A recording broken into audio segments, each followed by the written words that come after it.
Kal Penn has had a unique career. Many of you will know him from his comedies like Harold and Kumar Go to White Castle or Van Wilder, or if you're a fan of medical dramas like I sorta am, you might know him from his multiple season stint on House MD, where he may or may not have lit a person's chest on fire. But he also actually took time from acting and went to work for Barack Obama at the White House. This is a true story and a part of his life that I actually was unaware of, but is incredibly interesting. Throughout this podcast, we're gonna talk about all things Hollywood, including some of his most racist experiences that he had. We talk about the late nights in Washington, D.C., trying to overturn the Don't Ask, Don't Tell bill that actually prevented armed service members from serving if they were openly gay. Truly, this is an enlightening conversation and one that I definitely enjoyed. I hope you do too. Let's get started. Beep-whoop. My first question to you, dude, are you hungover? Am I what? Are you hungover? No, why? I was at your show last night. Oh, okay. We all were, actually. Thank you for coming. Yeah, we were supporting. Oh, awesome. I didn't know that. You should have said hello. Well, I was gonna, but then like it went long and you guys seemed like you were in a rush to get out. I literally tipsy. was like, I was a little buzzed on stage. Obviously, Dude, it was a lot of fun. I gotta give you props. But, the amount of alcohol there. and I never do, by the way. This was the other thing is, Cody has been a friend for, like he said, 13 years, 14 years, something like that. And he's a huge whiskey bourbon guy. So I was like, yeah, I'll have one with you. And I was like, you know what? This could be fun because it's whatever. It's a fun, like I would be really self-conscious if I was actually promoting something that wasn't mine, like a show that I was on or a movie that I made. And I'm like, oh, there's a modicum of professionalism. And I'm like, it's Bell House. They usually do stand-up shows. Yep. It's light. Well, like, congrats on the book. Thank you. November launch. Thank you. Paperback November launch now. Yeah. Yeah. I learned so much about you. Well, because you came yesterday, yeah. Well, I came yesterday, but as a doctor, I have to do my research. Sure, yeah. So I've researched your life thoroughly, and obviously, being a big fan growing up, watching your stuff. Thank you, dude. So much excitement. Thank you, thank you. And you're bouncing around between being a pro actor, crushing it in Hollywood, then jumping into the land of DC. Sure. Are you like running in politics? Is this like no, absolutely not. No, there's no. There was reality. a quote in your book I remember. It was like, I like something, but I hate politics. I like getting public involved. service. Public service. Yeah, I like public service. Yeah. That's not the reason I don't think I'd run for anything. It's more of just the sacrifice. I have a lot of respect for people who do and who do it the right way. Yeah. But you get a little taste as an actor, musician, athlete, whatever, of the fact that your life isn't totally private, right? And you know what you're signing up for. But when you're out at dinner with your parents or something, you have a reasonable expectation that if somebody comes over and says something, you can be like, I'm sorry, I'm just here with my parents. And people get that. If you're in elected office, you have no reasonable expectation of that kind of privacy, nor should you necessarily. I'm not saying somebody should be disrespectful. I'm just saying, like, that's your job all the time. Yeah. Which is not to say that I wouldn't want to work for somebody again. Like, I would love to, this is not a big secret. We didn't talk about it last night, but one of my dream jobs is I'd love to be an ambassador at some point. I sort of viewed that as a retirement thing, but the opportunity to use a private sector arts experience for cultural diplomacy and things like that is literally what most of those jobs entail. Would it be India? Like you? Oh, I don't know. I'd thought about that. It's funny. I don't think I didn't. Obviously, I'd be honored to do it because my grandparents are from there. My parents were born and raised there. And your dad's very politically involved, or was politically? No, involved? my grandparents were. My grandparents were.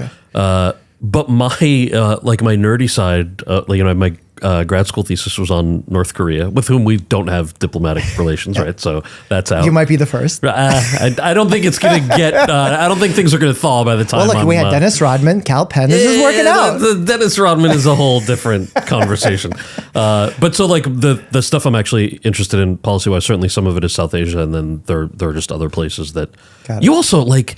This is almost a version of the question that I get asked often, which is totally fair. Like, if you only know me from stoner movies, and then you're like, how the hell did you go and work for a president? The sort of half-jokey answer is, what are you going to say? No, Mr. President, I have another stoner movie to make. I'm not going to serve.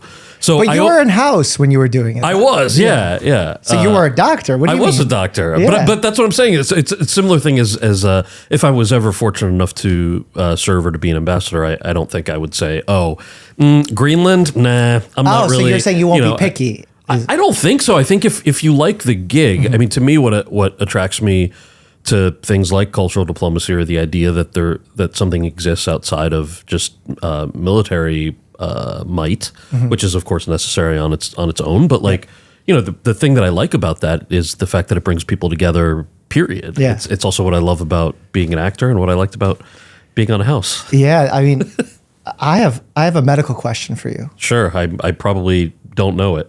Well, tell me, what are some symptoms of pancreatitis? Do you get this a lot? Yeah, well, that's not from I thought House. I was creative. That's from I know. from the beginning of Harold and Kumar. Yeah. Do you get that? Is that like a thing? I no most of the doctor jokes are about why it was never lupus. Oh, okay. Yeah. That's a house. Yeah. Do you still remember though? I gotta ask you as a doctor. What the symptoms of pancreatitis? I don't. Oh man! But tell me, you what had are it they? good. What I are remember they? your line. You were like epigastric tenderness, Yep. generalized abdominal tenderness, Okay. and massive discharge, also known as diarrhea. That's your line. Right on. Yeah. Okay, this But is good to I don't know if that's horribly accurate. It's not discharge. It doesn't matter. It's more than I remember. This is the challenge with having done. John Cho and I are so thankful to the fans of those movies because that movie came out and tanked at the box office. Nobody remembers this. It did not do well. Really? It's like a Scarface movie.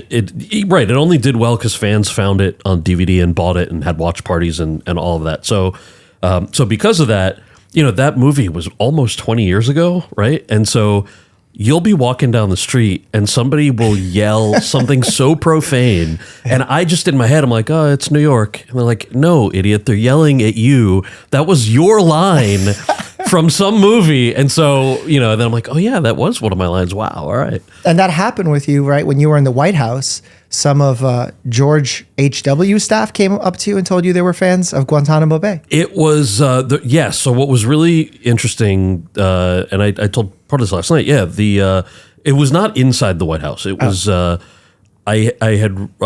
was visiting D.C. This was, I think, before I was actually in government there. Mm-hmm.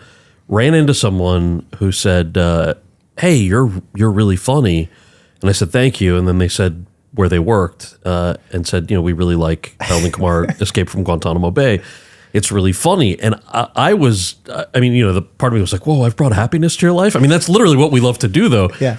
And then he could tell the look on my face was a little quizzical and goes, was it meant to be political? Like, are we not supposed to find that funny? I'm like, no, actually, the exact opposite. It's a satire, and we went to such great lengths in the hopes that everyone would be able to find it funny because it's just funny, and it shouldn't have a political bent, and it shouldn't be, it shouldn't be trying to make somebody. Those movies are never about making fun of anybody in that sense. They're always, laugh with me as opposed to laugh at me. Yeah, that's the whole genre of that franchise. So yeah, I mean, but that was wild to us. That was like, okay, we did it properly. If we made a bunch of Bush staffers laugh at that movie, aside from our own personal feelings, right? That's irrelevant. It's if you're a good artist or a good comedian, you should be able to make everybody laugh. How do you separate that working for Bernie Sanders, as you said yesterday, Obama, and then coming into a world where you do work with everybody or want to please everybody? Is there like difficulties in that? No, I think, I remember having, when I was working on the Obama campaign, which was almost a year, maybe a little over a year, I spent a lot of time, where was this? Yeah, with Howard Dean in like New Mexico, a bunch of the Western states. Mm-hmm. And one conversation we had is he goes, how do studios or networks define success of a TV show? And all I was talking about with him was like dial group testing. Mm-hmm. And when you focus group a film, like, if 80% of people love it, that's pretty good. 90% is like, all right, that's awesome. 90 in your demo is like, your characters test really well. And he's like, are you fucking kidding me? 90? Like 90%? Like, yeah, why? What defines success in politics? 60. 51%. Yeah. It's like, all I need is 51% to win an election. Yep. And that floored me. So to your question, I mean, as an artist, yeah, of course, like, there's that weird thing of you'll always remember the one person who didn't like something. And you shouldn't, right? By nature of what we do, we're like, all right, the 99 other people loved it, man. Yeah. It's it's art. It's always going to be subjective. So no, I think what you're talking about with the having volunteered for Bernie Sanders and then Hillary Clinton was this idea that in politics or in public service, you never get 100% of what you want in a thriving democracy. That's ultimately a good thing for the health of a democracy. Yep. Also really frustrating if there's something that you want. So when I was volunteering for Bernie Sanders, I did not expect him to win the nomination. I don't think that was the point. The point was, I'm like, Hillary Clinton is going to be an incredible president, and I would love to help push on things that I know that young people really wanted based on my experience working for Obama, things that we couldn't deliver on, right? Which, in the case of Bernie, was universal college. And so a lot of cynics on the right, or even fellow Democrats, would be like, it's not free, somebody's got to pay for it. I'm like, well, yeah, obviously, dipshit. Nobody's saying that it's like magic money. Of course. I'm not giving you a talking point. I'm just saying it is free for the student. You know, and they pay for it later through taxes, or their parents pay for it, whatever. That's just the nature of how a lot of things are funded. So wanted to sort of try and get that on the Democratic Party platform. And so when Bernie lost the primary and Secretary Clinton won, one of the first things she did was take on that issue. And she was, I think in her original policy stance, there was no universal college. And she said, you know what, I agree that this is a good idea. I'm going to do this too, universal college, right? Because she's the nominee. And the amount of cynical folks who had been working, you know, who I had met working on the Bernie campaign or just other folks out there who said, oh, she's just doing that to get our vote. She doesn't actually care. I'm like, that is literally what a democracy is. You won that. You won Hillary Clinton absorbing this plan and saying, you know what, I hear you. You want this. You think it's a good idea. Vote for me and help me get this thing accomplished. That's how it's supposed to work, right? So at some point, I think our cynicism creeps in and there's a lot of mistrust. And, you know, a healthy amount of skepticism is never a bad thing. But I think the idea that that you're only satisfied if you get 100% of what you want from the person you want it from is really toxic, and it gets in the way of a lot of the progress that we wish we had. This is a hyper-specific political question, but one boy. I think you'll enjoy. All right. Not a politicized question, but a political question. You know, I understand why someone runs on an independent platform. Well, Bernie doesn't run on an independent platform, but it's borderline independent platform. So because he runs on the Democratic ticket, it doesn't affect Hillary's vote count in the main election. Now, you have someone like Andrew Yang who wants to run on his own ticket now. He has this, I believe it's called the Forward Party. And he went on, I think it was Jake Tapper the other day, and it was a rough segment if you watched it. For who? For Yang. I figured Tapper's a genius, so it's not going to be You've for been Tapper. on Tapper too before. Yeah, he's very smart. Very nice guy. And he asked them, he's like, aren't you just going to help Republicans elect Trump again or whoever runs on the Republican ticket by taking away votes? And Yang is in firm stance against this. What's your take on adding a third party? So look, I didn't see the Yang interview in particular, but I can tell you broadly, I think that's a real concern, right? I think we live in a viably two-party system right now when it comes to a presidential election. A lot of us don't necessarily like that. Both parties now are fairly large tents, but especially Democrats. You know, you have conservative Democrats all the way through people who are farther to the left than a Bernie Sanders.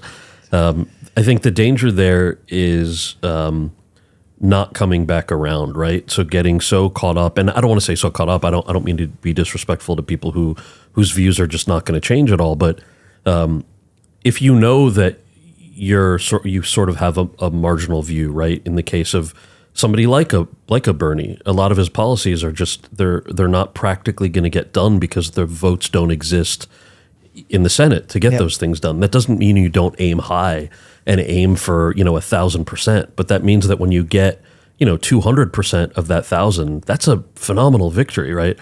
But if your person isn't the nominee, you got to still vote for the person who gives you the most of what you want, who represents you the most. And I do worry that if there's, if folks are taking sort of votes away from that, I'll give you a more clear cut example for real third parties. So, someone like a Jill Stein or folks who really that margin in specific places.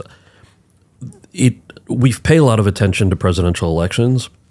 I would love to see viable third-party candidates, meaning people who have won local city council races, House races even, governorships, prove, a party generally needs to prove that they're viable at a particular level. You shouldn't, in my view, people will disagree with me, I'm not really ready to vote for someone who just rolls up and is like, third party, I should be president. Like, why?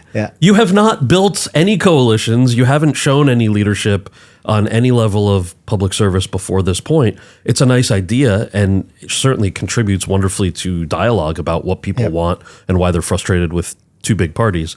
But I'm not quite ready to jump in and be let's do third party for president right away. That's very fair.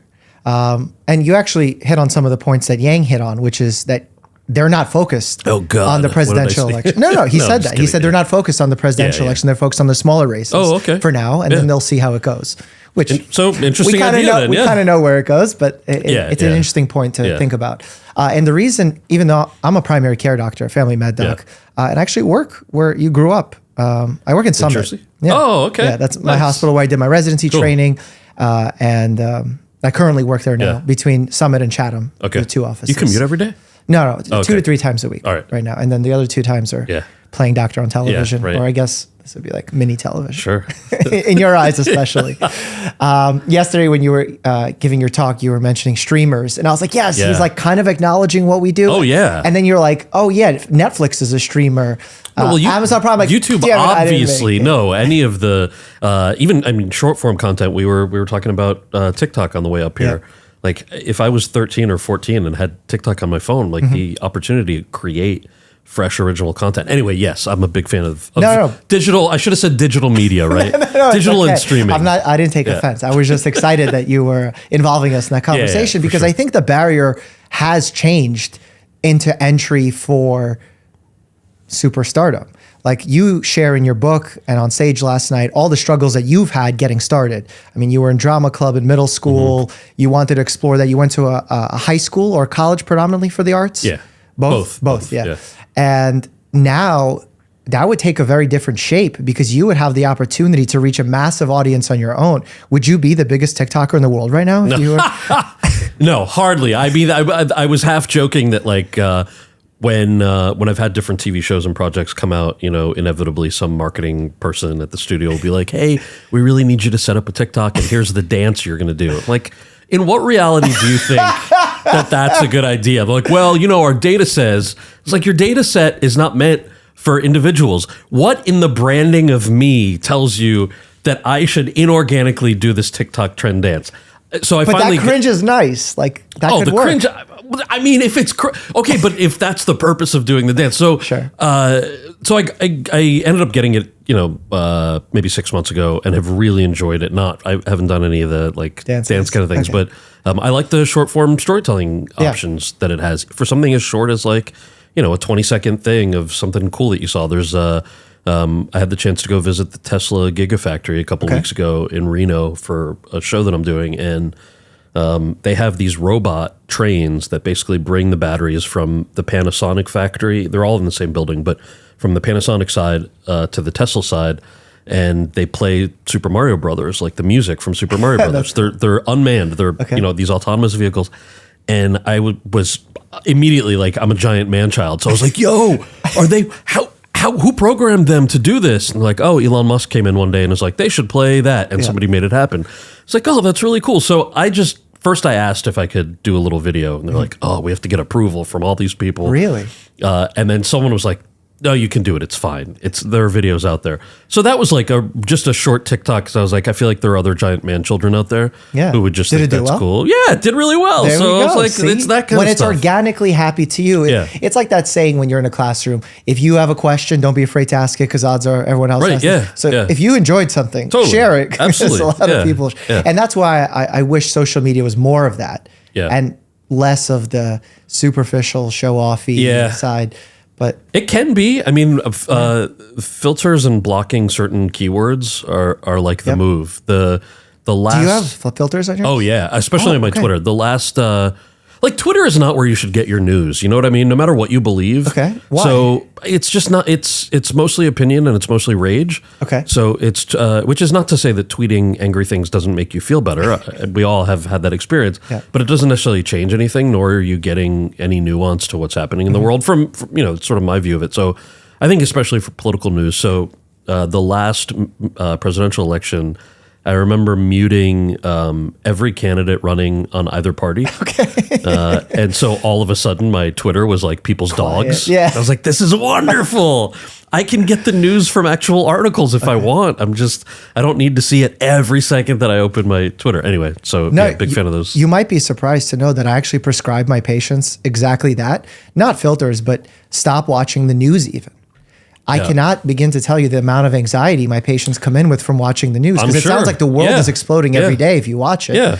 That's a good prescription, especially with the Xannies too. Just like, well, no, I'm just kidding. That's why I got to do the opposite. I know. No, it's serious though. Because a lot of doctors are free, meaning loose with their prescription pad. I'm very tight with it. Probably because in the age of where I was trained, we saw so much addiction, opioids, benzodiazepines like Xanax. So like, I really try to avoid prescribing those because we've seen the downward effect of those. So, sorry.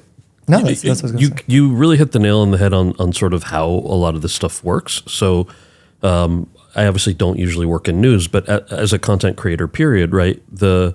Anytime you had an ad-driven model, talked about this a little bit yesterday, anytime you have an advertising-driven model, it's basically networks will view it as, let's say you have a 30-minute show. Most 30-minute shows are 22 minutes of a show and then 8 minutes of commercials interspersed.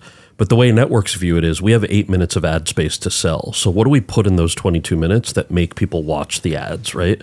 So that our ads perform, our advertisers are happy, we can demand more money for that because the ratings are high.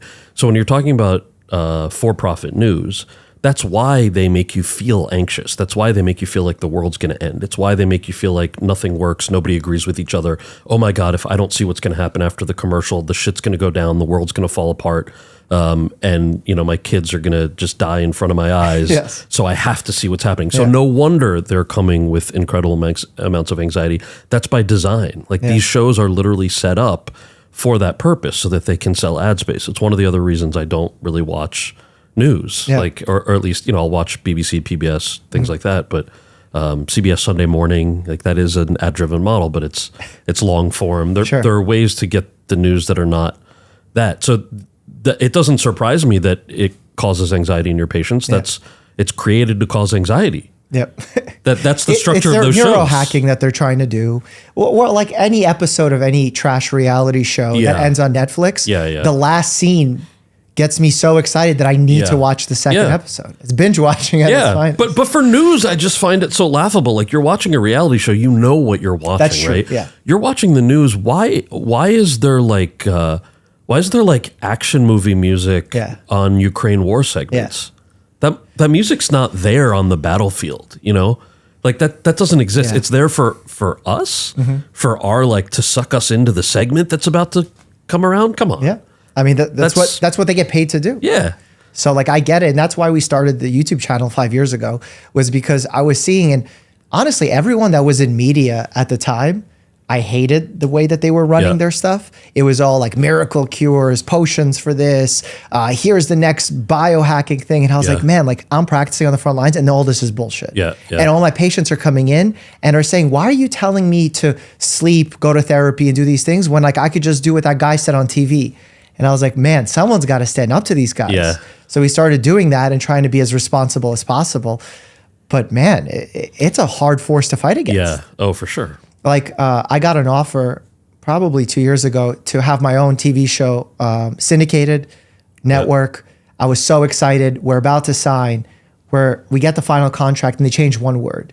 Okay. Instead of meaningful consideration for sponsorships, they changed it to reasonable. One word like that changed. And my lawyer explained to me that meant they can overrule my objection to a sponsor. Right. So I got on the phone with them. I said, well, what sponsors do you have lined up? Dude, this shit. Run faster, stronger. Take this thing and you'll poop better. And I'm like, you hired me for the things that I do well, which is poo-pooing this stuff. Yeah. It was bad. Yeah, I'm sure. So I don't know how to function in traditional media space. It's hard. Yeah, I mean, but it sounds like you found the right platform, right? Not that YouTube is also ad driven, but it's not ad driven in the way that traditional networks are. And I'm not trying to shit on traditional networks either. There's a reason that even outside of sort of news or outside of anxiety provoking things, the reason that the big traditional networks are always behind the curve on things like diversity or interesting storytelling or pushing the envelope on comedy is because by virtue of being ad driven, you have to always look backwards. Yeah. So, let's say you're a network executive. Okay, what worked last season? What worked the season before? Let's do more of that. And so essentially it's always backward looking. It's always a bit more archaic. But then you have streamers and they get to decide based on their subscribers or based on who's actually willing to pay money for that content. And all of a sudden it's more diverse, it's funnier, it's more interesting, it's cutting edge. So it sounds like you're in the right place, obviously, for what you want to do. Yeah, for sure. And we're lucky that we've made it to the level that we have, but I want to see more of that because we need to push back against all of it. Actually, you worked at the Office of Public Engagement. Yeah. I don't technically work for the Office of Public Engagement because we then would have to file reports to Congress. So I am on the Healthcare Leadership Roundtable series for the Office of Public Engagement. Okay, so it's interesting that we have so much overlap in that sense. But I feel like the lack of communication, not necessarily from that office, but from our leaders in politics, our leaders at the CDC and FDA, have really caused people to mistrust government. Yes. And thereby mistrusting physicians, healthcare, all of this stuff. And where I noticed it the most is when last night you were telling a story of how when you were trying to get the don't ask, don't tell policy changed. And everyone wanted you to change that. When Obama came into office, that was the first thing you were going to do, but you didn't want to do it through the executive powers. You wanted to do it through Congress. And people didn't understand that. And you were trying to explain to them why that was happening. Yeah. I actually side with the public over you on that. Sure. And I'll explain why. Yeah. And by the way, when you say me, just to be clear, what you're talking about is the president's decision that those of us who worked for him had to carry out. Yes. I should clarify what I mean when I say you. I wish I had that kind of power, was my point. It wasn't your call to make that decision. Yeah. But where you're saying that the audience, I wish they knew this. Yeah. And I think they do. Yep. But here's the problem. Yeah. A lot of politicians use those scenarios to give them outs on things. Absolutely. So we never know what the hell is true. So you guys could have been honestly saying it. Yes. But we're like, we don't know if that's true. Why do you wish that Obama had done it by executive order instead of... Oh, no, I don't wish that. Oh, okay. Yeah. No, of course, I understand the lack of trust. I sympathize with the people who are like, that's great that you're saying that. We're still going to go to the White House lawn and protest, and they have every right even though to do that's that. not going to help. Here's the part of the story that I probably should have, the nice little cherry on top, which is, it's going to sound maybe a little too precious, but after Don't Ask, Don't Tell got repealed, I should probably set up the story a little bit for folks listening. So, I had because I worked in the public engagement office and I was the president's point person for youth outreach, that meant that everything that affected young people somehow touched my desk. In the case of the repeal of Don't Ask, Don't Tell, that was largely the military outreach folks, the LGBT outreach coordinator, a guy named Brian Bond, senior staff who worked on it. A very tiny piece of that outreach fell on my desk because it also disproportionately affected young people, right? And the advocates, people who had been discharged from the military because of who they love, obviously want the president to do something right away. Don't Ask, Don't Tell was a law passed by Congress during the Clinton administration. And so if it's repealed by an act of Congress, then it's sort of considered that's done. We've done it and it can't come back, or it's very hard rather to bring it back.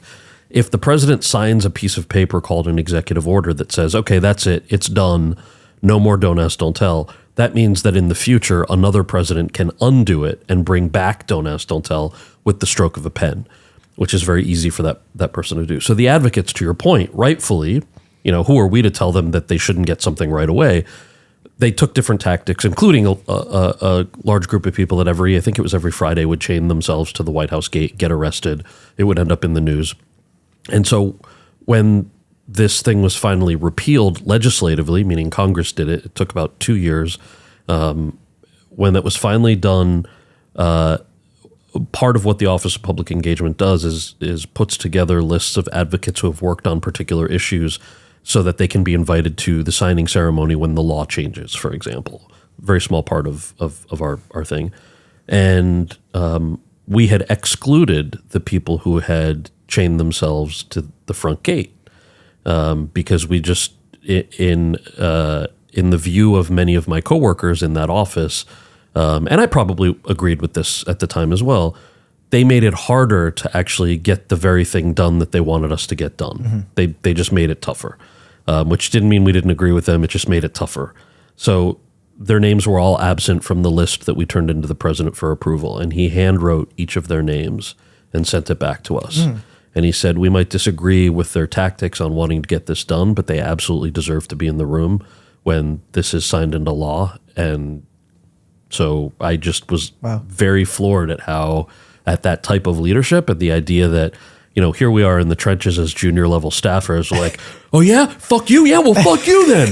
Fuck me, fuck you. All of that. And then it's like, hey guys, how about thinking about the bigger picture, which is that you could disagree on tactics, but understand that the goals are the same and somebody should be rewarded for the role that they played in that conversation. And I was just like, wow. I mean, even strategically as a leader, that's awesome. Because that's what I'm saying. When you think outside of the box like that and surprise people, that's where you get really good outcomes. So that's awesome that happened behind the scenes. I didn't know that. I apologize for my language, by the way. I will. I love it. I love the passion. That's great. This is different. This is the podcast. I know, now. But still, there's no need. As my mom would say, what have you achieved? There's no need by doing I read a study, and I don't know if this is misinformation or not, but higher intelligence folks tend to curse more. Oh, really? So, I actually feel the opposite. I feel like, not in this case because it was descriptive of a character, but generally things like and profanity and the word like, I feel like that's the correct use of like. I feel as though it's a substitute for not coming up with the adjective you really need.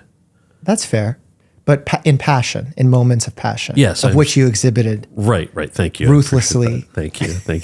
This is the thing with you were asking about the book earlier. The storytelling when you're an actor, whenever you like, it's impossible to tell a story without living the story, and so sometimes you'll get like all of a sudden, I'll be like having a drink with a friend, recounting a story, and I'm in it. I'm in the story. It's the most animated story I've ever told. They're like, buddy, I was just asking you how your day was, man. You don't have to, Do your friends get on you for that? It depends on who, but also like you got to keep your actor friends in check. You know what I mean? But that's fun, man. You're bringing joy to people's lives. I hope so. That's I hope cool. So. Yeah. And like putting acting aside for a moment, you also, I work with Senator Schumer's office quite often, and one of my friends that works there mentioned that you're friends with Eric Schultz. Oh, yeah. And he said that you guys are consultants for Designated Survivor. Yes, we were. What's that about? Eric is awesome. I didn't know you knew Eric. So we have a small world. Really good guy. That was a lot of fun. So when I first got the script for Designated Survivor, actually, I got a phone call saying, hey, we're sending you this script. It's an offer basically. You don't even have to audition. They really like you for this White House drama. It's the part of a communications director. And I just said, no, I'm good.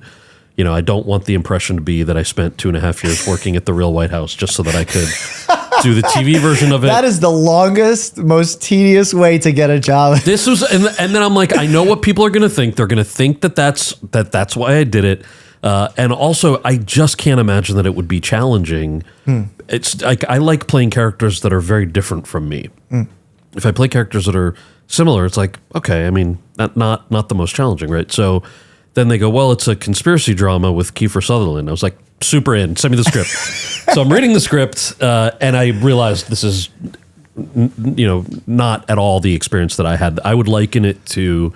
I worked in the public engagement office, right? And then I played a press secretary on a show based in the White House. That's similar to if I was an actual airline mechanic and then went and played a flight attendant on an off-Broadway play. Like, you kind of know about the world, but you have not had that specific job. So in part of the negotiations for that show, it was clear that they were looking for consultants and they were going to hire somebody on the outside. And I was like, well, I'm happy to do it if I'm already reading the scripts, I'm already on the show. And that show there was a little bit of turmoil. I think we went through like 4 showrunners in 3 seasons. Showrunner is for listeners who don't know, showrunner is the boss, basically, the person in charge of the creative vision for a season. And it's very uncommon for a showrunner to switch between seasons. Not unheard of, but not common. You usually keep a showrunner through the run of the whole series. And in this case, we had 4 of them.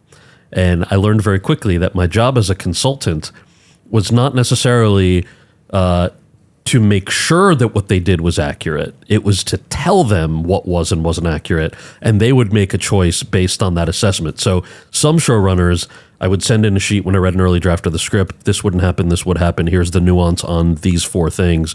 And they would go, so this wouldn't happen ever in real life? I'm like, never. And here's why. And they would go, great. We're going to do it twice as much. Because Wait, they did that on purpose? Because depending on the showrunner, because for some of them, their view was, we want it to be far-fetched because it's TV, it's fake. But then there were our fourth, our final showrunner, Neil Baer, who's wonderful, had the opposite view. This is where Eric came in as well. So Eric was added to the third and final season of Designated Survivor as a consultant. For people listening who don't know, Eric Schultz and I worked at the White House together. He was one of the deputy press secretaries for the president, and I think still works for the Obama Foundation. And he came on for season 3 when we had the showrunner who did want to know exactly what was real and wanted us to stick to what was real. And because for him, the drama was based on reality is reality, and then we take it up a notch from there. But it was a really fun experience to see that, your job. And I assume, as a doctor, like, how often do you watch medical shows? Do you know how mad I am at house? Do you know how I'm mad at you at your scenes? Why? Usually nurses are mad at us. You shocked a patient and you lit them on fire. It was really fun. How often do you think that happens? It was very fun. Oh, no, I'm not saying it happens all the time. The letters we got, and I never saw them, in fairness. This was just what I'd heard from the producing team. The nurses were furious at house because they're written off the show, basically. Well, yeah, all the procedures that we do are things that nurses do in real life. And so understandably, they would send very, very, very nasty letters. Well, the way that my channel had its moment of popularity, because initially for the first year we struggled in gaining an audience, was doing medical drama reviews. So I would watch, like, with my audience, Grey's Anatomy, House, Good Doctor, and do critiques. So essentially I would do the same consulting job that you did for Designated Survivor, but for free. Right, yeah. Well, for free, except you get you get rewarded. But I'm curious, does it pay well? What? Being a consultant? Being a consultant? It's, it wasn't divorced from the overall acting thing enough to... Actually, that's not true. If it was divorced from that, does it pay well? You couldn't pay your rent from it. Oh, okay. But I assume if you're a full-time consultant, you're not just working on one show, right? Or if you are, then you're... A lot of times the consultants are also writers. So on House, for example, a guy named David Foster, Dr. Foster, was...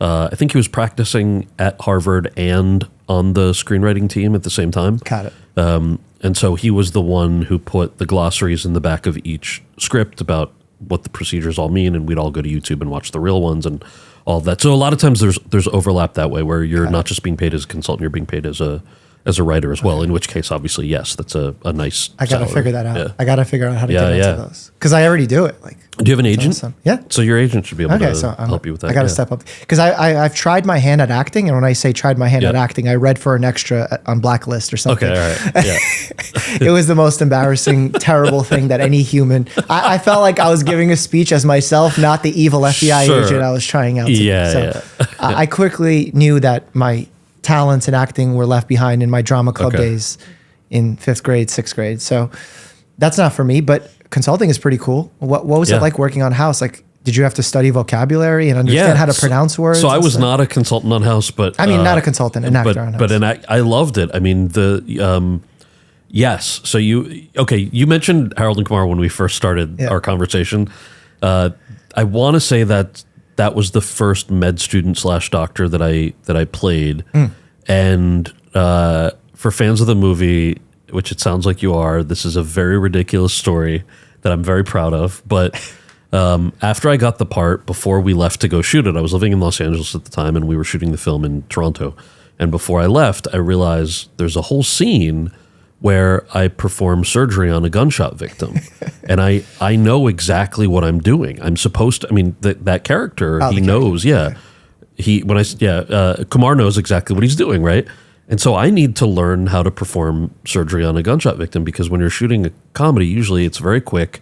I assume we'd have a consultant for the day, but who knows how much that person knows for real. So aside from all the YouTube online research I could find.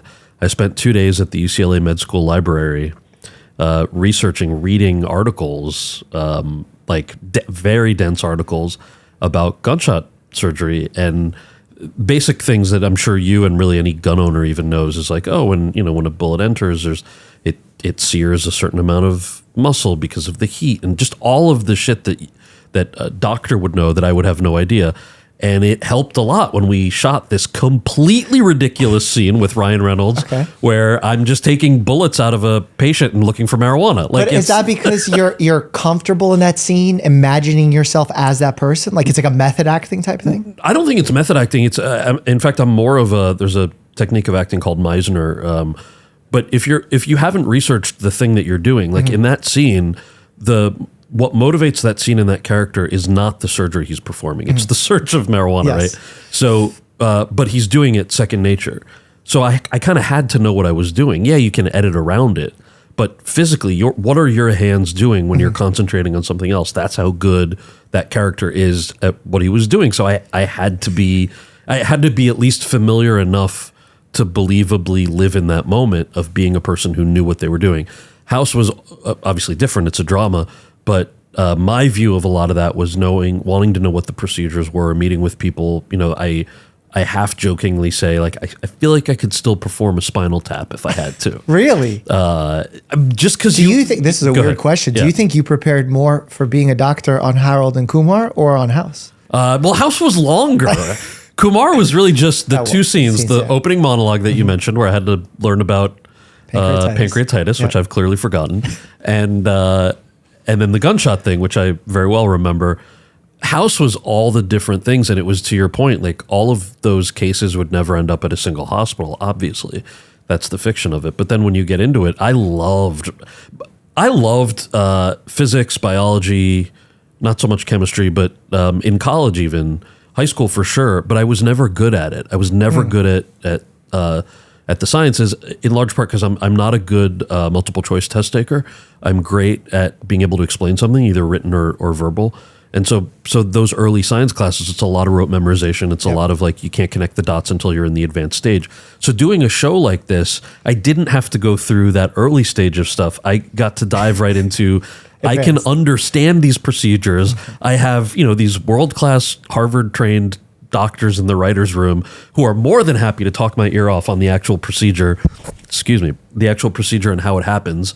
And I was loving it, man. It was the best. Yeah. Wow. That's so cool. I can't imagine what it's like. Well, for us, we actually got to go on set of The Resident, which is another medical drama, and see what that was like.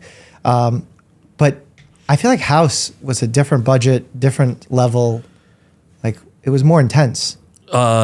It has to be. I haven't been on the sets of those other shows. It was it's a procedural, right? So I guess it depends. Like the early episodes that we were in, we were playing fellows, so it was a lot of like DDX scenes. It wasn't we weren't in there with procedures. Made the except when you were angry, shocking. Except when we were making mistakes. And then the later. So to your point, a lot of that was like, how do you pronounce this word? What does this mean? I've clearly, meaning the character, when you're reading the script, like he's clearly said it 150 times before, if that's just something that pops into his head during a diagnostic. So you need to know that. You can't just like be like, how do you pronounce that word on the day of? But see, that's funny because in medicine, we mispronounce shit all the time. Yeah, but you're not at the House caliber. Are you kidding me? I've been to Harvard. I've done MIT stuff. I've seen them. Kidding. They're like, what's that thing? So that happens. But I get it. For the show, you guys need to look cool. Right. But wow, that's really cool. Yeah. How does it change doing a comedy versus a drama like that, where it's a lot more serious? Do you prefer one or the other? I don't have a preference because in the process, I don't have a preference. I kind of treat them both the same.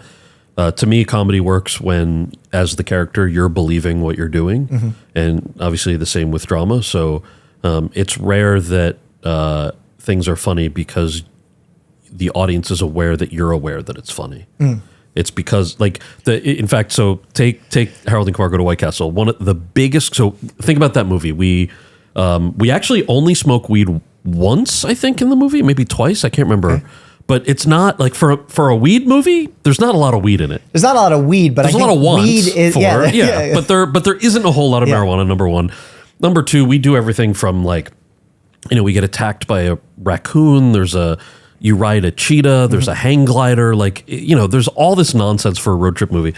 The biggest criticism we get for that film is that apparently in real life in New Jersey, there's a White Castle restaurant like a mile from where the movie starts. And people who know that are like, the hell, guys, you could have just gone there. Why in the movie did you feel like you needed to go to Cherry Hill, New Jersey? There's a White Castle like a mile from where the movie starts. Now, let me tell you something. To me, there is no greater sign that you have succeeded than somebody who believed the hang gliding, believed that you got attacked by a raccoon, believed that you rode a fucking cheetah, and had an issue with the geography of New Jersey. I'm like, this is wonderful. So to answer your question, I approach them in that same way because to me, you have to be grounded in what you're doing in order for it to work. Do you see the irony in the fact that you started your big fame from the White Castle and then you ended up working at the White Castle? A couple of people have mentioned it. There's I think it's probably still on my, for those who on my didn't catch Instagram. Yeah. One of the, is this clip still up? Yeah, it must be. I keep like a lot of news, as much as I don't watch news, sometimes you have to do like a news hit to promote something.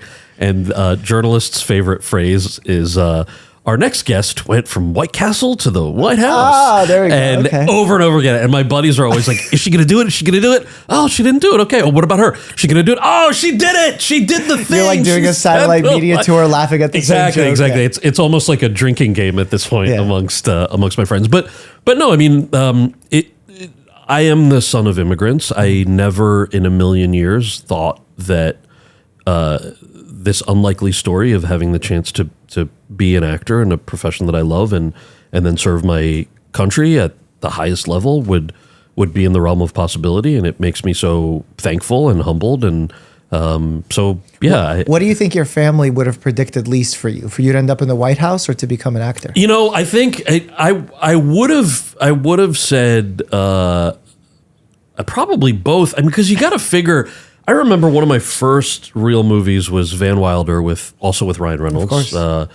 And like I'm naked in that movie. I'm sliding off a naked woman in a sex scene. And I just remember sitting at the premiere, which my parents and family came to. I'm just sitting there in the theater thinking to myself, this is not why your parents moved to America. To watch you do this. This is not at all. No, of course it is. I know, but the jokey side is like, it's that. And sorry, there was one thing I was going to say about the comedy versus drama thing. Yeah.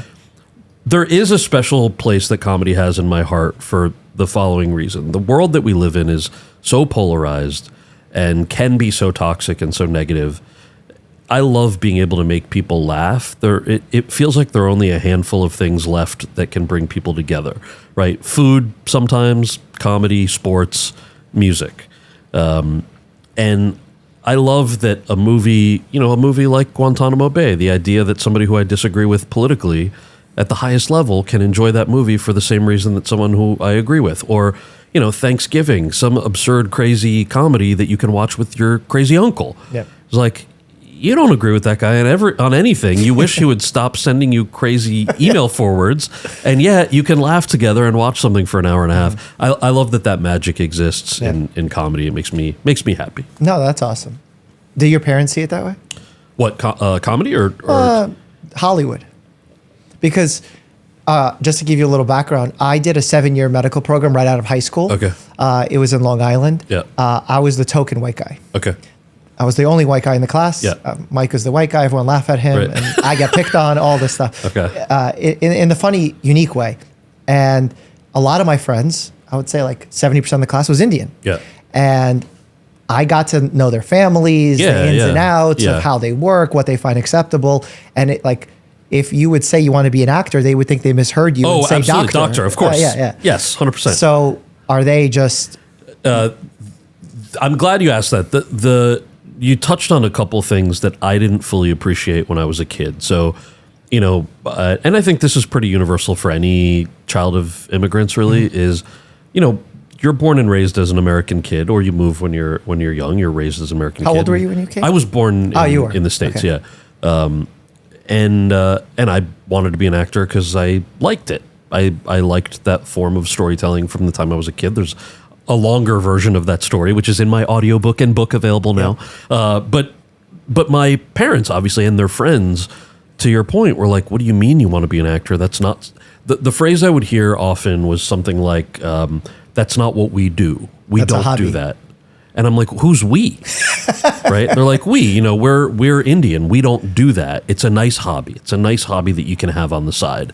There's how are we on time? There's a story. Yeah, we're fine. There's a story in the book that I tell that's, I had an auntie. So your parents' friends are uncles and aunties. It doesn't mean they're necessarily related by blood.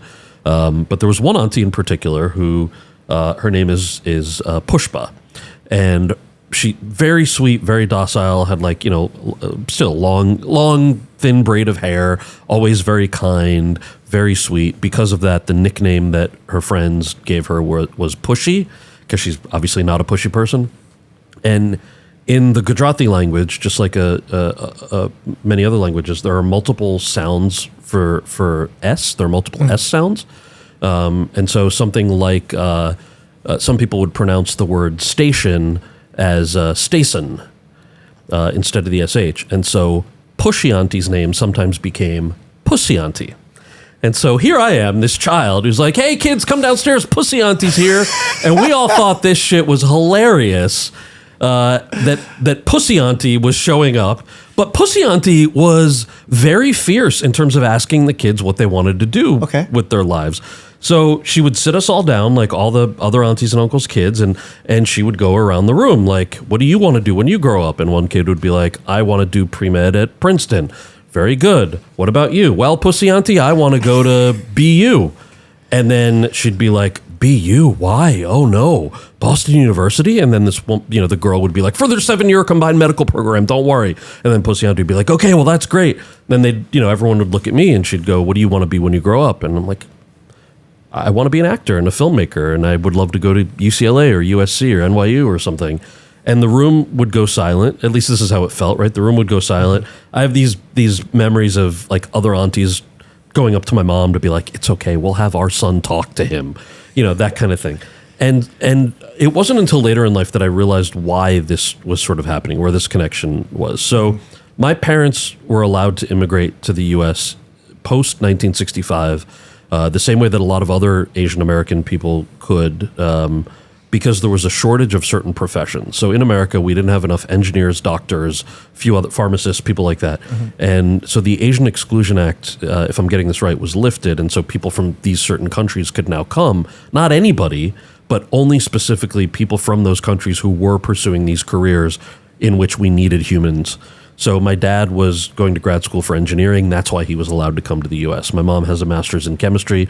A lot of the people presumably you went to med school with, their parents are probably doctors or work in the sciences. So it's not that somehow in our DNA we don't do that, meaning we don't become artists because we're inherently doctors. Sure. It's because of the circumstance of immigration that obviously most parents, whatever they know as stability or whatever they know as success, they try to pass it on to their kids. That's why there's so many brown and yellow doctors, disproportionate to other professions. It's also why it was tough growing up being like, I want to be a doctor, and having people go, what? No, we don't do that. You're not allowed to do that. That's funny. I came to the United States when I was 5 from Russia. Yeah. My father was a doctor in Russia, so ironic. Yeah. This is get passed down. Yeah. And then he came here and went to medical school all over again. So I got to witness the journey. Oh, wow. Most kids are too young to remember their parents being in med school. So I got to witness it. He was doing it for a second time in another language. Wow. So that essentially didn't give me a chance to complain when I did it. Yeah. I came back, oh, Dad, it's hard. He's going to be like, are you kidding me? I did it twice in 2 languages. At 40. So you have a lot of energy. You're good. Yeah. So I understand that if I were to come to him and say I don't want to do it, he would probably have been pretty pissed. Yeah. Although he wasn't pushing me into medicine, he more so recommended that I do business or something else that will give me more surefire financial success. Yeah. But if I would have said I want to be an actor, it would have been a problem. Totally. And I understand why as an adult now. Mindset. Yeah. Like you sacrifice everything to come to this country to have a better life for yourself and your kids. And I even had a guidance counselor who was not Indian who would say, when I would say I want to pursue film or theater, and at some point in my life I'd love to do something in public service. Every time I brought that up, she would say, you can't have your cake and eat it too. You need to be realistic. And I was really bothered by this, right? I'm like, why in a public school district that was actually quite good? Why did I have this guidance counselor who was like, what kind of, that's your encouragement for a 10th grader? Is the world is not your oyster? It's like the exact opposite. Like literally the exact opposite. I'm like, did she not watch Sesame Street growing up? What's the deal? And as an adult now, I wish that she had said what I think she probably meant, which was, if you choose that life, it's going to be harder than if you choose a path that's a little more well-worn. And I probably would have still chosen that path. I'm not somebody who thinks that you're owed something, especially if you're choosing to enter a field that's that competitive. Every artist, every actor goes through the endless rejection for years and years, and that's something that you have to be prepared for. I wish she had articulated it that way. My acting teacher in high school had articulated it that way, so I was prepared in that sense. But yeah, I get it. I mean, our parents will worry, and not to ruin the end of the book, but I checked in with my parents a lot through the process of writing this because I just wanted to make sure that the stories I was telling about my grandparents and about their upbringing was correct. And at one point, I called both of them. And I said, hey, I just need a number. So I'm writing this chapter about how, what it was like in middle school and high school. Like on a scale of 1 to 10, how embarrassed were you when I used to tell the other aunties and uncles that I wanted to be an actor? Like, I don't need the editorialization. I just need the 1 to 10. What number would you put on that? And they paused and they said, we don't know how you got it into your head that we were embarrassed. We were never embarrassed that you said you wanted to be an actor. We were scared because we just didn't think that someone from our community or our son or the kid of immigrants at that particular time could have that as a career, and we didn't even know that the arts were a viable career for anyone. And I was like, why did it take me to be an adult before I recognized the universality of every immigrant fear, that fear sometimes drives, or to say it's an immigrant thing is also unfair. Any parent, really. Yeah. So I was like, wow, okay, well, that makes a lot of sense. I'm sure it's multifactorial. Yeah. I'm sure there was like rose-colored glasses probably to some degree, absolutely, right? Yeah. And I'll take you it. crushed it now. I'll take it. But the reason I tell those stories in the book is that I wanted to write this for the 25-year-old version of me, or even younger than that, right? I didn't have something like that growing up. So if that context is helpful for anyone to be able to point to that and say, maybe this actually means that, or maybe it's a little revisionist because I, knock on wood, have stability. My goal also was never, I'm not a fan of, and this comes up, I do a lot of college lectures, and a question I get all the time is, it's couched as like something about being famous, right? And I will always say the same thing. It's like, that's not a profession, there's no tax code when you do your taxes that they do. It's like, oh, famous. Okay, here's your tax code. Well, nowadays with social media fame. But it's still, there's a code that's connected to it. Influencer is a different thing that I don't even fully understand. but the craft of acting, my goal initially was, can I pay my rent and all my bills from acting? I never envisioned it as anything more than, paying for a studio apartment somewhere, being able to pay gas to get to your auditions or your MetroCard or whatever. And so I think for a lot of people who start out in especially music and film or TV or acting in general, that's the goal that you have. So anything above that is like, oh wow, okay, it's its own business in addition to it being an art. So I think you're right. You go back and you talk to the family later. I'm willing to say, I'm willing to take it though. Of course you don't necessarily think that certain things are possible. Yeah. Yeah, that's a very logical stance on it. Looking back at all of the successes you've had, I know you joke around, and I don't know if it's the book or somewhere else I read, that your Master Chef win is something you're most proud of. But what are you most proud of legitimately? Legitimately? All right. I mean, the Master Chef thing I just think is funny because I'm obviously not a chef. But when you win, and I won one challenge of Celebrity Master Chef, let's be clear. That's a win. But then all of a sudden people are like, oh, he's also a chef. I'm like, oh yeah, all right, yeah, I'll take it. You're a doctor, chef. I do have an honorary doctorate. By the way, tell me what you think of this. I will answer your question, but tell me what you think of this. So I think because I have an honorary doctorate from Quinnipiac University in Connecticut, that I can put doctor on my driver's license. should on I your do it? driver's license. Yeah, because you can't put it on your plate, but you can correct. put it on your... Yeah. Well, because I'm not a medical doctor. Yeah. I can't put it on my plate. No. And I also can't press the call button when they're asking for a doctor on a flight. Yeah, don't do that. That would be amazing. Like, yes? I'm like, yes, I am a doctor. She's having a heart attack.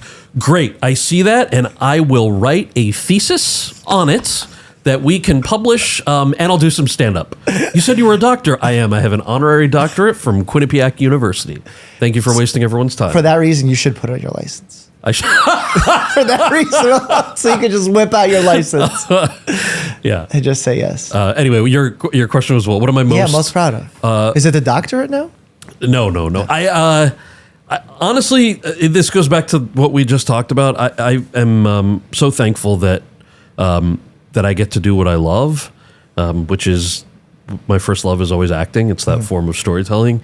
I think even in my wildest teenage imagination, didn't necessarily think that would be something that I could do, and I'm very grateful for it.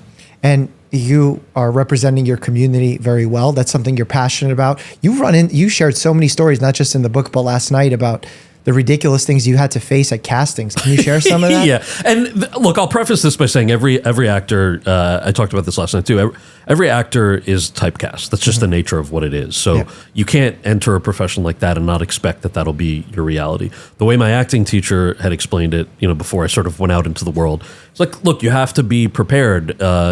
You might be the best person for the job, but you won't get it because they already know two of the other people they're going to cast, and they think you're too tall or you're too short. You won't look right on stage. Maybe you're too fat next to somebody, or you're too skinny. Whatever physicality, they think that you're not right. You're just not going to get the part. There are way too many talented actors, and so you can't take it personally. You have to learn that. So I was prepared for that. What I was not prepared for was that, and this is still true today, although thankfully things have changed phenomenally since the time that I started. I was not prepared that if you're a performer of color, you're just too ethnic, period, and they throw you out before the stage of deciding whether you're too fat, too short, too tall, too skinny, whatever. So I was like, oh, you don't have the luxury of that other physicality. That's like the next step. The first step is that you're just not allowed to do this because you're brown.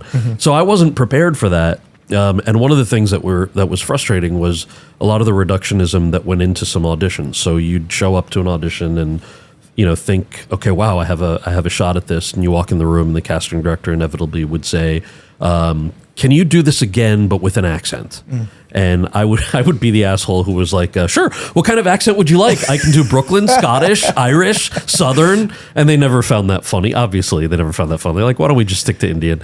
And nobody's forcing you to do this, right? So the decision point was usually, I need a credit on my resume, and there's something in the book that I call the Brown Catch-22, which was you're not really allowed to audition for things until you have credits on your resume. Understandable. That goes with every job. You're not allowed to interview for a job if you're not qualified for it.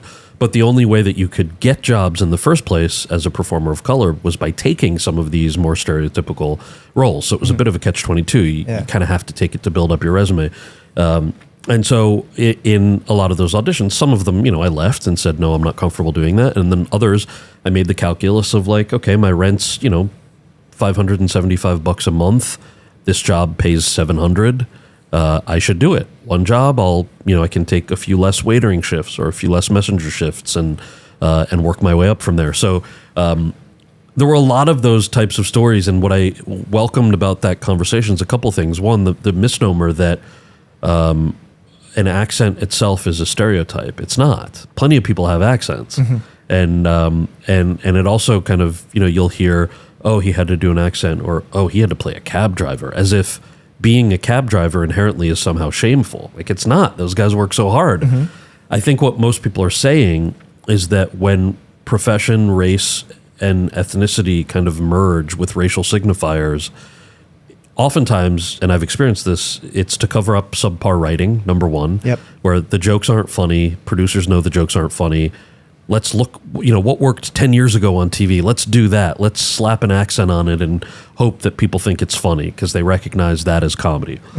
So it's that. There's a reductionism, right, where you're not, there's no agency to those characters. Those characters almost never, and I'm talking back in the day, almost never advance the plot of the story. There's nothing that contributes to anything that happens in there. So that was one of the frustrations, was like, yo, I just want to play the guy. And even, I'm not saying I don't want to work my way up, but I didn't realize that working your way up as a performer of color at that particular time, late 90s, early 2000s, meant that you were just playing these reductionist stereotypical roles that were infuriating and frustrating because you knew they were a stereotype, but also, to be honest, infuriating and frustrating because they were boring. Yeah. Because you've just seen it done before. Like, yeah, we've seen the white dude in brown face. We've seen the Apu voice. They would have been funny at a particular time. And the time that this was all happening, I was also mindful that some of the shows that I loved watching, Seinfeld, hilarious. Friends was a big show in the late 90s, early 2000s. Those are two shows that took place in New York City, a city that I know and love and grew up right outside of. They're also shows, those shows are almost exclusively white by design. And so the showrunners and the producers and the people who created those shows decided to exclude a large majority of the population that would have existed in those cities. So it was a tough thing to say, is that, wow, I love that show, and you'd be emailing with your friends back home like, yo, you should audition for Seinfeld. I'm like, oh, I'm not allowed to audition for, they won't let me audition for Seinfeld. So part of the reason that I talk about that so much in the book, and you heard some of the stories last night, is today we live in a world where, thanks in large part to the streaming platforms and digital, it's not just for the sake of racial or ethnic diversity, but the diversity of the types of characters and stories that we get to see and we get to watch, that exists now in a way that didn't exist when I was starting out as an actor. I think it's obviously, I'm biased. It makes it better for performers who look like me, but also makes it better for any sort of audience, period. Like, Harold and Kumar Go to White Castle did well in Middle America and the South, in places that a movie studio thought it would never do well. Studio executives thought that nobody between the coasts would want to see two Asian American men in a comedy or any movie, period. And they were proven wrong, thanks to the fans. So my view of all this stuff ultimately is, don't underestimate anybody in an audience. We all just want to laugh, cry, love, experience new, funny content. And that's one of the big arcs of the book, aside from wanting to write it for the 25-year-old version of me, is I want you to be able to read this on vacation at the pool, or listen to the audiobook when you're stuck in traffic and laugh, feel like we're actually having a conversation. But number two, it highlights how systems can and do change over time, and how that's a really wonderful thing. So many of these stories, you probably noticed, are I changed the names of the evil culprit character, sure, right? Like the racist producer, director, whatever. Reason for that is, it would be a shame to me if someone, could you go on IMDb and figure out who I was talking about? Of course, that's easy. But it would be a shame to me if that's the only takeaway somebody got from these stories. The takeaway should be, wow, that was codified and systemic, and here's how it's changing, and why that's a great thing. How do you balance that thing you mentioned earlier, where you like taking on challenges and acting outside of your comfort zone, with this push in Hollywood? I guess it's also a push for diversity, of not having straight actors play gay roles, or a person without a disability playing a person with disability. What's your take on that? Yeah, look, I mean, on the gay question for that, I was joking. I mean, it wasn't even joking. I was half joking with a friend of mine on text a couple of weeks ago. He's also gay and was asking for my opinion on some casting thing that came out, and I was like, bro, I'm brown. I don't know. I'm still dealing with the brown shit. What a luxury. What a luxury to have to worry about the gay aspect of it too. I don't know, man. Ask me in another 30 years when all the gays have decided to be less racist in Hollywood. Then maybe we can. Okay, so you're balancing. We can. But it's, which is not to minimize the question. Of course, it's a valid question. I think it kind of depends on the case. It's tough to, I think, have that broad conversation. To me, that conversation also often comes up in the context of, there are a lot of older school comedians or comedy directors even who feel limited by the world that we live in today. They feel like, and I get this question a lot, sometimes it's in the form of, do you think you could ever make Harold and Kumar Go to White Castle today in the same way you made it? I'm like, well, no, of course not. Doesn't that suck? I'm like, no, isn't that awesome? Isn't that awesome that as a comedy guy, as a content creator, I get to adapt to changing sentiments of what's funny. So if I'm doing my job, and if I'm good at my job, I should be able to make a comedy today that also appeals to a large group of people. So on the contrary, I don't feel like my hands are tied, or as a man, I shouldn't make certain jokes that we were, quote unquote, allowed to make in the past. I think that's missing the point. The point is, audience sentiments have changed, and what a wonderful opportunity to continue to push the envelope of what's funny and acceptable. I think that's great. You view it as growth. As opposed to a view it as challenge. growth. Okay. Well, a challenge, it can be a challenge sometimes if you're, I mean, especially if you're a man, the types of the structure of a lot of, look at the late 90s, early 2000s teen comedies. A lot of them are based on a particular story arc, and that was what worked for that time period, but it doesn't work today. And I think that's a really welcome, awesome challenge that you can make things that are funny in a different and new way. That's such a great mindset, because that applies not just in this case, but also for my patients who are struggling with a cancer diagnosis, Right. and show post-traumatic growth, where they're like, yeah, this is a challenge. Yeah. But I'm going to overcome it. I'm going to get better from it and view it in a positive light. So it's awesome that you see it in that way. And Thank you. I hope everyone starts to see it in that way. I hope too. so, yeah. I know the immediate reaction is to maybe feel a little aggrieved, right, about something. That's also the world we live in. Like everyone feels that way about something or other. But no, my view of that is on the growth piece of it for sure. Did you feel, was it difficult for you? I mean, there's a lot of gay jokes in Harold and Kumar. Yeah. How did you feel as a gay man making the jokes? Were you like, this is funny, not funny, time-wise funny? Probably a hard question to answer. No, I honestly don't. I don't remember how I felt at the time, to be perfectly Really? honest Like you were with just you. like, it's a script, I'm reading it. Yeah, kind of. Because you battled with Van Wilder's role being Taj, and you called... Yeah, the difference there was, Taj, the role of Taj was, when it first started out, I mean, the agent called, the character is literally named Taj Mahal, okay? So we don't have to sugarcoat it. He is named Taj Mahal. The piece of it that I thought was really interesting was, unlike some of the other things that I described, where an accent is used to mask bad writing and those characters never advance the plot of the story. In the case of Van Wilder, though that character was obviously deeply problematic, he also advances the plot of the story. So if you take that character out, the plot doesn't advance. The character of Van Wilder doesn't get from point A to point B through the arc of the story. So it was a whole more complex that I described in the audiobook, obviously, all of the nuance, including the final round audition where I thought, I knew it was between me and another guy, and I didn't know who the other guy was. And I walk into the waiting room, and it's a white dude in brown face. And I was not expecting that. So I was like, oh, shit, okay. Now, my beef is rarely with another actor. I understand the desperation of wanting a job. But I was super intrigued. I'm like, where did this dude put his makeup on? Who told him to do it? All of that. But the other thing in my head was, this guy's not allowed to have this job.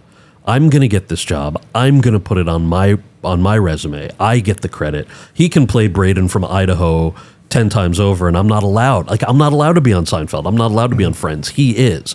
So I'm taking this part. I'm getting it. And I was very competitive and ended up playing the part. I think in the case of Harold and Kumar Go to White Castle, I was so floored at the fact that this was a movie featuring two Asian American men who were leads in a comedy that I probably just had blinders on for any of that other stuff. With a 2022 lens, a lot of folks have, I think, rightfully brought up some of the misogyny in that film. That is the type of movie that it was. It's not something I even recognized at the time, probably, because I was so compartmentalized into my experience, which was dealing with race or ethnicity, that when I saw that script, I'm like, funniest script I've ever read. Yeah. And I think both of those things are great examples of if you were to make a movie like that today. And by the way, I hope we get to do a fourth movie. And the jokes would be elevated, right? I don't think they would be any less funny. I just think they'd be more elevated. Yeah, I think that's why it's so important that we look at cultural lenses at the time. Yeah. Because, the things that we found funny back then changed. And, when we look at people like, oh, this person said this in the 50s, and I'm like, look, totally wrong that this person said this. Yeah. But the person said it then. Like, right. That's the reality. They grew up Yes. with a childhood with a different mindset. Again, not saying that it was right or wrong, but just it's crazy how times change in a good way. Yeah. I look at it with like a positive lens in that we recognize that it's universally almost recognize that it's problematic. Especially when it was wrong. Yeah. There are plenty of instances where we know something was wrong, and I'm generally not a fan of erasing that, because then we pretend that systemic things don't matter. Yeah. Right? That we're not living with the consequence of things like that. If you erase it, I mean, this is very broad, right? Obviously, some people go, so you think we should keep those statues up? So you think we should? Like, I'm not talking about all of that. Yes. I'm just speaking specifically with regard to a lot of imagery. It's like, yeah, I agree with you. we should remember so that we don't make those mistakes. Yeah, agreed. All right, so I know you have to go. I have 6 rapid fire questions for your lightning round. Great. Okay. All right, here we go. All right, these are really hard. All right. I'll do my best. What's a weird thing that your body does that not everybody else's body does? Oh, wow. Yeah. Wow. Is this the hardest interview question you have? No, I love this because now this is like, this is when you have, this is such an interesting question. Mostly because I'm thinking like I would love to see what people answer. Yeah. I'm double jointed in my thumbs. Okay. What you can bring it all the way to your. Okay. Oh, yeah. Can you bring it all the way down to your forearm? No. Can you? No. That's typically that's what I say when someone's double jointed. No. Does your elbow hyperextend? I don't know. No, fine. So not that. Okay. Sorry, I had to do the doctor fact check. God. You have really cool tattoos. What are your tattoos? Thank you. Most of them are astronomy. Okay. And then a couple of my dog. And we don't have time for this story, but there's actually, I guess my first tattoo was a mistake. Okay. Whose isn't though? I feel like that's a common. It's whose is. Well, I waited for many, many years to get my first tattoo. Mm-hmm. Sorry, then we can go back to the rapid fire. I'll be quick with this. It's a long story, but I've never done the abridged yesterday, this is a short interview. Fair. Okay. Also, we don't have bourbon, which is good. Well, we do. I don't need any more. So I did that show, Finding Your Roots on PBS. Mm-hmm. Do you know this show? It sounds familiar. Yeah, they basically hire a genealogist and they do a DNA sample through one of the biggest samples, Ancestry, 23andMe, one of those places, and then they put a book together they trace your lineage back as far as they can, and they show you this book and they go through the whole history of everything. Mm-hmm. So they reached out and said, would you like to be on an episode? I'm like, yes. Who has the kind of money to hire a personal genealogist? This would be amazing.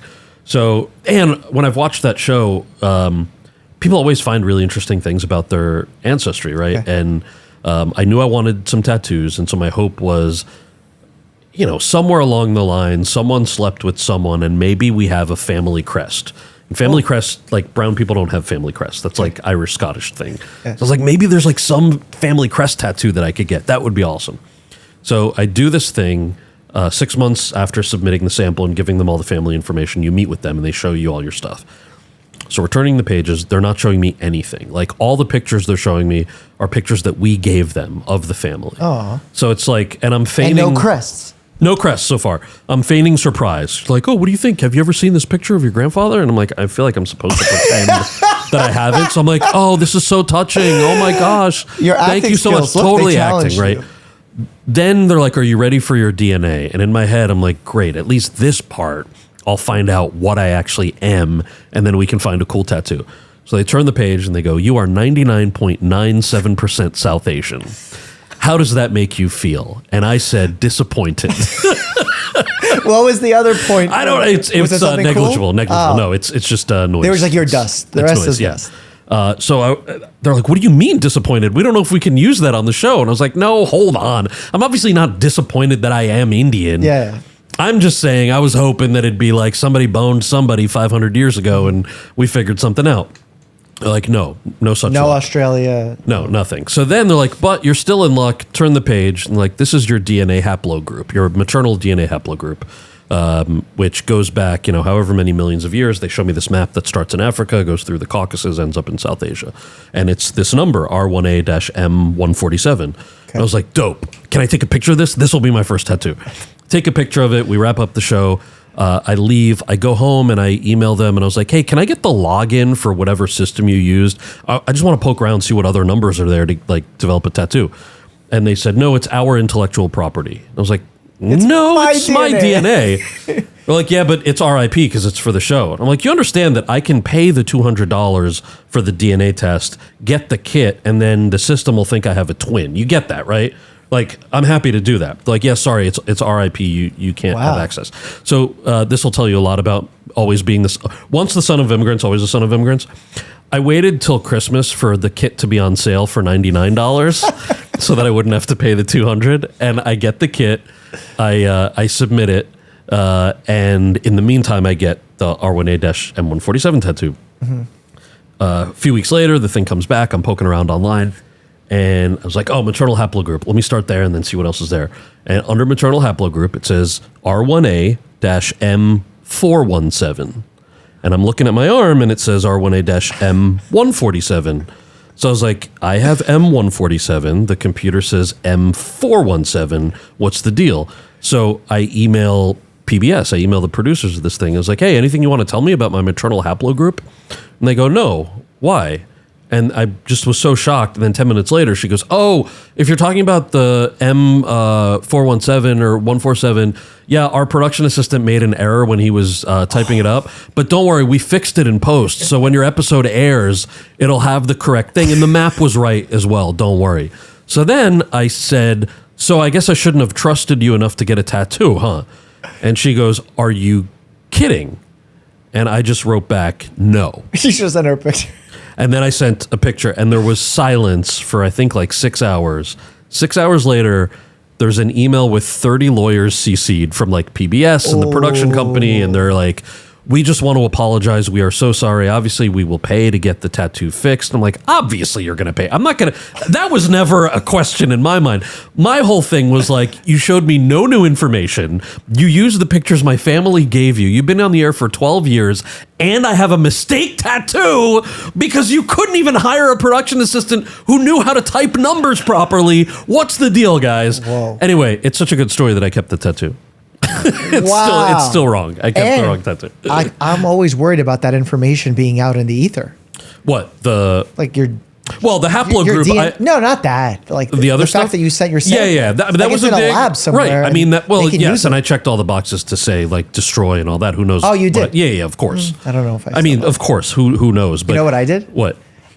I gave myself a nickname in mine. So it's nice. not under my name. Oh, very nice. So now there's people out there that think they have Ricky Bobby's as their brother. Right. Because my brother's looking for me or something. Yeah. And now he thinks Ricky that's Bobby smart. is his brother. That's smart. So I don't know if that's smart. But well, they have my email now. I know. I'm like, I'm sure they can figure it out if they have your actual DNA. Sorry, what were the other rapid fires? But that's terrible. I'm sorry that happened. Yeah, but it's a fun story now. I mean, the tattoo is a fun story, but the fact that they did that to you and like totally I don't feel. I mean, it was PBS. To me, it's funny. They're still a great show. That sounds like a Maury, Jerry Springer, Dr. Phil situation. Mine was a straightforward case. There were no missing relatives. There was no they couldn't drama. Give you a cool like picture. Like if I was them, I would have given at least a fake picture. Find been something. Like, look. I know, right? Like right. You would if you're going to screw up the DNA, I would never know if it's from They your don't fake care. picture. In that sense, I guess I'm thankful that they didn't do that. Yeah, so they were honestly bad at their jobs. Okay, so you're semi-double jointed. I guess. Thing. Okay. I guess. What's one thing you would do if that I, as a doctor, could guarantee you wouldn't suffer any medical consequences? Oh, man. I mean, probably something like skydiving, honestly. Okay. Yeah. You've never done? No. Oh, what stopped you? I watched too many YouTube videos about things going wrong. Oh, yeah. Okay. Is that you choose to spend your time skydiving accident? Literally after a 90-minute conversation about mental health and muting words on Twitter and getting anxiety, I'm like, by the way, I actually just watched terrible videos online. Okay, we're learning a lot more in the lightning. No, in all honesty, probably. I mean, I'd have to have the money to do this too, but probably going in one of those like space tourism capsules, SpaceX, or something like that. Being able to go up and come down. That's less medical than you being able to guarantee that like the thing wouldn't blow up. But I could still guarantee. Essentially, I would put you in a suit. Okay. By the way, do you have? What's your answer to something like this? For both of those, I'm super curious. One thing that my body does. Yeah. My ankles crack. Just walking. Okay. Oh yeah. So I walk. People are like, "Are you 90?" I'm like, "Yes." So that's weird. What would I do? Yeah. It would probably be skydiving. Last year for the channel, actually, I flew an F-16. No way. Yeah, with the U.S. Thunderbirds. Wow. So like these guys do all the tricks and all that. Yeah. And I went on a ride along and he did all the tricks. And then after he's like, all right, now you go. And I'm like, Top Gun, okay. Yeah. And I got to fly it through the whole shebang. So like, I recommend you try that. Okay. If you're not How do you ready get to pass do that? out. We could actually pass along your name to the U.S. Thunderbirds, and you're the right size. Awesome. Because I was 1 inch short enough to do it. Okay. They said if my legs were 1 inch longer, my legs would be not decapitated, amputated. Okay. If I was to eject based on the length. So okay. you'd be all set on Okay, an thank F-16. you. Great. What's one silly thing you wish you could change about your body? Something not serious. Gosh. The tattoo. You would change it if you could? Like if I was like, I have a good piece of technology, swap it out. Yeah, I'd probably want the real one. Yeah, sure. That means something too. That's fair enough. What's one food you don't like that you wish you did? That I wish I did. So I'm allergic to tree nuts. And what's a tree nut? Like almonds, cashews, anything that's not a legume. So legumes grow under the ground. Peanuts grow under the ground, so they're legumes. Got it. Tree nuts are almonds, cashews, macadamia, all that stuff.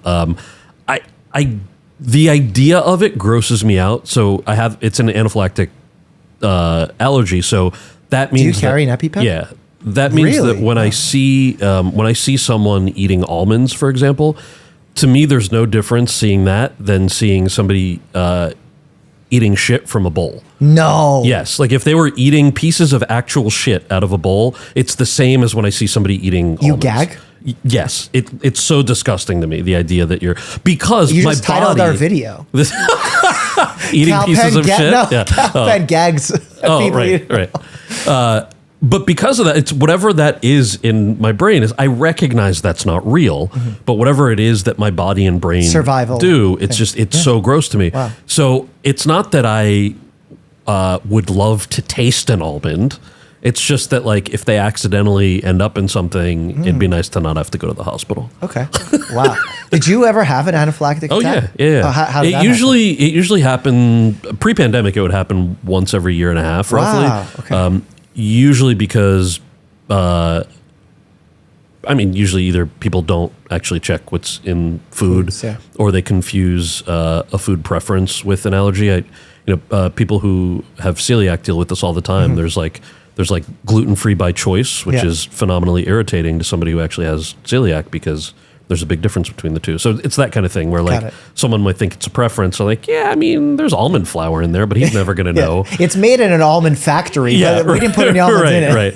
So it would happen. It would happen a lot. But there's also like foods that I know to avoid. Like don't go to an Indian restaurant that you haven't been to before. Bit of a catch-22 there, but because they culturally also they don't fully understand what a food allergy is. I don't know why. Okay. But that's been my experience. It's probably because you were born here.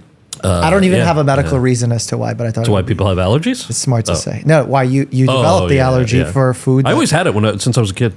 Oh, yeah. So you developed it? No, I had it. Oh, you always had it. I always had it. I thought you meant you always had almonds. No. What about you? What's the food thing? I hope you don't mind me asking these back. There's just such a good question. This is good, and these are the first times I'm using these, so this is exciting. Okay, so what's one food I don't like that I wish I did?